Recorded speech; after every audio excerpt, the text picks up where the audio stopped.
Hi hello readers, நான் இன்னைக்கு உங்களுக்கு எது மாதிரியான டாபிக் பத்தி சொல்ல போறேன்னா யூஜிசி நெட் எக்ஸாம்ல கேட்கக்கூடிய இந்தியன் லிட்ரேச்சர் சம்பந்தமான கொஸ்டின் ஆன்சர் பத்தி தான் நான் இப்போ உங்களுக்கு சொல்ல போறேன். First question, who founded the theatre company Shatabdi in 1976? இது யாரு அப்படின்னா பெடல் சர்க்கார் அப்படின்றவங்க தான் இந்த கம்பெனியோட ஃபவுண்டரா இருந்திருக்காரு. Second question, which book by Tamil writer Perumal Murugan faced opposition by a section of people? Answer என்ன அப்படின்னா ஒன் பார்ட் உமன். இன் 2014 வந்து இந்த நாவல் வந்து பப்ளிஷ் ஆயிருக்கு. அதாவது இதுல என்ன சொல்றாங்க அப்படின்னா தமிழ் ரைட்டர் பெருமாள் முருகன் அப்படின்றவரு எழுதின நாவல் தான் ஒன் பார்ட் உமன். இன் 2014 வந்து பப்ளிஷ் ஆயிருக்கு.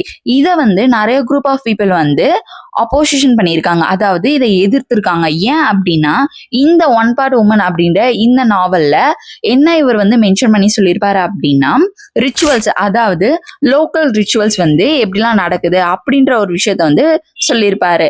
சொசைட்டி அகெயின்ஸ்டா எழுதுறதுனால குரூப் ஆஃப் பீப்புள் வந்து அகெயின்ஸ்டா இருந்திருக்காங்க. ஏன் அப்படின்னா ட்ரெடிஷ்னலை வந்து ரொம்ப கலங்கப்படுத்துற மாதிரி இருக்கு அப்படின்னு சொல்லி இந்த புக்குக்கு வந்து அகெயின்ஸ்டா இருந்திருக்காங்க.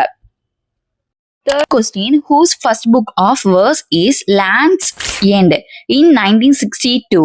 அதாவது ஃபர்ஸ்ட் வந்து பப்ளிஷ் ஆன வேர்ஸ் புக் வந்து என்னன்னு கேக்குறாங்க. அது யாரு எழுதியிருக்காங்க அப்படின்னு சொல்றாங்க.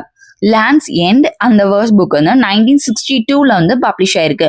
அது யாரு அப்படின்னா ஆதில் ஜஸ்வாலா அப்படின்றவர் தான் எழுதியிருக்காரு. Fourth question, who wrote Harvest, the Onassis award-winning play about selling organs, souls and human dignity in the global market? இது யாரு அப்படின்னா மஞ்சுளா பத்மநாபன் அப்படின்றவங்க தான் இந்த ஆர்விஸ்ட் அப்படின்ற புக் எழுதியிருக்காங்க. இந்த ஆர்விஸ் அப்படின்ற பிளே இவங்க எழுதியிருக்கிறதுக்காக இவங்களுக்கு என்ன அவார்ட் கொடுத்துருக்காங்க அப்படின்னா அனாசிஸ் அவார்டு அப்படின்ற அவார்ட் கொடுத்துருக்காங்க. இந்த அவார்டு வந்து யாருக்கு கொடுப்பாங்க அப்படின்னா யார் பெஸ்டா லிட்ரரி ஒர்க் வந்து பப்ளிஷ் பண்றாங்களோ அவங்களுக்கு கொடுக்க வேண்டிய அவார்டு தான் அனாசிஸ் அவார்டு அப்படின்னு சொல்றாங்க. இந்த பிளே எதை பத்தினது அப்படின்னா selling organs, souls and human dignity இது சம்பந்தமான விஷயங்களை சொல்ற பிளே தான் ஹார்வெஸ்ட் அப்படின்னு சொல்றாங்க. Fifth question, who won the Man Booker Prize for Fiction in 2008? அதாவது மேன் புக்கர் பிரைஸ் வந்து 2008 வந்து யார் அவார்ட் வாங்கியிருக்காங்க அப்படின்னு கேட்குறாங்க. ஆன்சர் என்ன அப்படின்னா அரவிந்த் அதிகா ஃபார் இஸ் நாவல் வந்து த ஒயிட் டைகர் அப்படின்ற இந்த நாவலுக்காக இவங்களுக்கு வந்து மேன் புக்கர் பிரைஸ் வந்து அவார்டு வந்து கிடைச்சிருக்கு. எப்போ அப்படின்னா 2008. Thanks to all. இது மாதிரியான எந்த கண்டென்ட் உங்களுக்கு வேணும் அப்படின்றத கண்டிப்பாக கமெண்ட் செக்ஷன்ல கமெண்ட் பண்ணிடுங்க. மறக்காம என்னோட சேனலுக்கு சப்ஸ்கிரைப் பண்ணாதுங்க, சப்ஸ்கிரைப் பண்ணிக்கோங்க. இன்ஸ்டால ஃபாலோ பண்ணாதுங்க, கண்டிப்பா ஃபாலோ பண்ணிக்கோங்க.